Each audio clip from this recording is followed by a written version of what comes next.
Surat metro ટ્રેનના dream સિટીથી Althan tenement station વચ્ચેના 8.5 કિલોમીટરના ડાયવર્ટનું કાર્ય પૂર્ણ થયું છે. સાથે સાથે આ લંબાઈમાં ટ્રેનની ટ્રાયલ શરૂ કરવામાં આવી છે.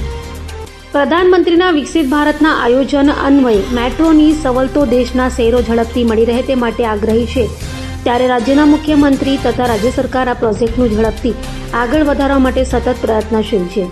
જેના ભાગરૂપે સુરત મેટ્રોમાં ડ્રીમ સિટીથી અલથાણ ટેનામેન્ટ સ્ટેશન વચ્ચેના 8.5 કિલોમીટરના ડાયવર્ટનું કામ પૂર્ણ થઈ ગયું છે અને સાથે સાથે આ લંબાઈમાં ટ્રેનનું ટ્રાયલ શરૂ કરવામાં આવ્યું છે અને ટ્રેક બિછાવવાનું તેમજ ટ્રેક્શન પાવર માટે થર્ડ રેલનું કામ પણ પૂર્ણ કરવામાં આવ્યું છે. કુલ 7 સ્ટેશન બિલ્ડિંગનું સ્ટ્રક્ચર કામ પૂર્ણ થયું છે અને એન્ટ્રી એક્ઝિટ સ્ટ્રક્ચર તથા ફિનિશિંગના કાર્યમાં નોંધપાત્ર પ્રગતિ થયેલ છે. આ ટ્રાયલમાં ટ્રેન રનિંગ આશરે 500 કલાકનો કરવામાં આવતો હોય છે અને તેની સર્વે ચકાસણી અને આરડીએસઓ CMRS દ્વારા પણ ચકાસણી કરવાની હોય છે, જે આજના ટ્રાયલ રનથી શરૂ થયું છે.